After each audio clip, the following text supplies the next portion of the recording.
जय श्री राधे कृष्ण। पुरुषोत्तम मास महात्म्य अध्याय 15। श्री नारायण बोले, सुदेव शर्मा ब्राह्मण हाथ जोड़कर गदगद स्वर से भक्त वत्सल श्री कृष्ण देव की स्तुति करता हुआ, हे देव, हे देवेश, हे त्रैलोक्य को अभय देने वाले, हे प्रभु आपको नमस्कार है। हे सर्वेश्वर आपको नमस्कार है, मैं आपकी शरण आया हूँ। हे परमेश्वर, हे शरणागत वत्सल मेरी रक्षा करो। हे जगत के समस्त प्राणियों से नमस्कार किए जाने वाले, हे शरण में आए हुए लोगों के भय का नाश करने वाले, आपको नमस्कार है।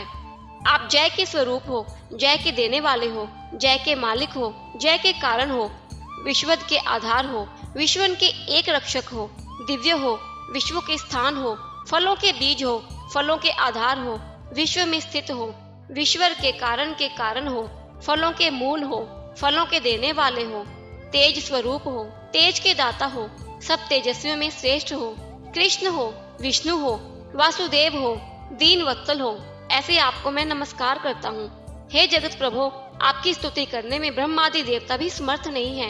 हे जनार्दन, मैं तो अल्प बुद्धि वाला मंद मनुष्य हूँ, किस तरह स्तुति करने में समर्थ हो सकता हूँ।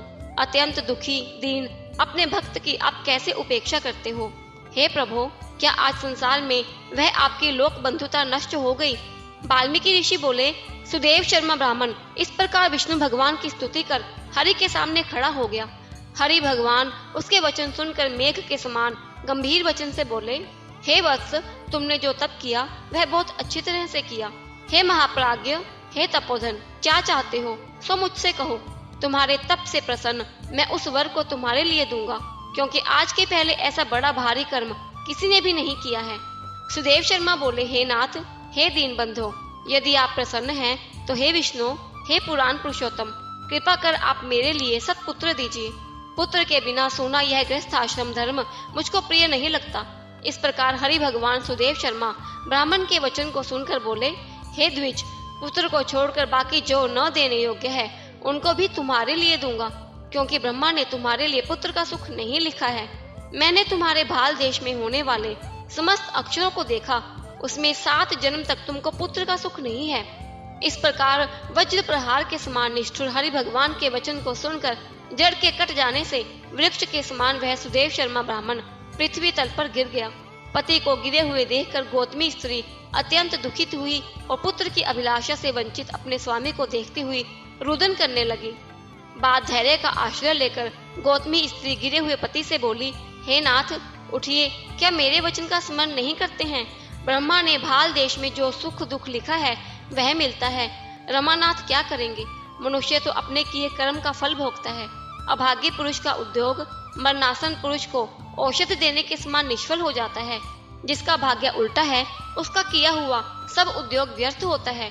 समस्त वेदों में यज्ञ, दान, तप, सत्य, व्रत आदि की अपेक्षा हरि भगवान का सेवन श्रेष्ठ कहा है, परंतु उससे भी भाग्य बल श्रेष्ठ है।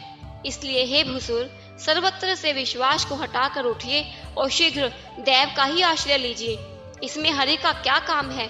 इस प्रकार उस गौतमी के अत्यंत शोक से युक्त वचन को सुनकर दुख से कांपते हुए गरुड़ जी विष्णु भगवान से बोले, हे हरे, शोक रूपी समुद्र में डूबी हुई ब्राह्मणी को उसी तरह नेत्र से गिरते हुए अश्रुधारा से व्याकुल ब्राह्मण को देखकर, हे दीन बंधो, हे भक्तों के लिए अभय को देने वाले, भक्तों के दुख को नहीं सहने वाले, आपकी आज वह दया कहाँ चली गई। आप वेद और ब्राह्मण की रक्षा करने वाले साक्षात विष्णु हो। इस समय आपका धर्म कहाँ गया। अपने भक्त को देने के लिए 4 प्रकार की मुक्ति आपके हाथ में ही स्थित कहीं है, फिर भी वे आपके भक्त उत्तम भक्ति को छोड़कर चतुर्विधि मुक्ति की इच्छा नहीं करते हैं और उनके सामने 8 सिद्धियां दासी के समान स्थित रहती हैं। आपके आराधन का महात्म्य सब जगह सुना है, तब उस ब्राह्मण के पुत्र की इच्छा पूर्ण करने में आपको क्या परिश्रम है। हाथी दान करने वाले पुरुष को अंकुश दान करने में क्या परिश्रम है। अब आज से कोई भी आपके चरण कमल की सेवा नहीं करेगा। जो पुरुष के भाग्य में होता है वही निश्चय रूप से प्राप्त होता है। इस बात की प्रथा आज से संसार में चल पड़ी और आपकी भक्ति रसातल को चली गई, अर्थात लुप्त हो गई। हे नाथ, आप करने तथा न करने में स्वतंत्र हैं। यह आपका सामर्थ्य सर्वत्र विख्यात है। आज वह सामर्थ्य उस ब्राह्मण को पुत्र प्रदान न करने से नष्ट होता है। इसलिए आप इस ब्राह्मण के लिए अवश्य एक पुत्र प्रदान कीजिए। सुदामा ब्राह्मण ने आपकी आराधना कर उत्तम वैभव को प्राप्त किया। आपकी कृपा से सांदीपनी गुरु ने मृत पुत्र को प्राप्त किया। इन कारणों से पुत्र की लालसा करने वाले ये दोनों स्त्री पुरुष आपकी शरण में आए हैं। श्री नारायण बोले, इस प्रकार विष्णु भगवान अमृत के समान गरुड़ के वचन को सुनकर गरुड़ जी से बोले, हे वैंते, इस ब्राह्मण को अभिलाषित एक पुत्र शीघ्र दीजिए। इस प्रकार अपने अनुकूल हरि भगवान के वचन को सुनकर गरुड़ जी ने अत्यंत प्रसन्नचित्त होकर उस पृथ्वी के देवता दुखित ब्राह्मण के लिए अनुरूप सुंदर पुत्र को जल्दी से दे दिया। इति श्री पुरुषोत्तम मास महात्म्य अध्याय 15 संपूर्ण। जय श्री राधे कृष्ण। ओम नमः भगवते वासुदेवाय।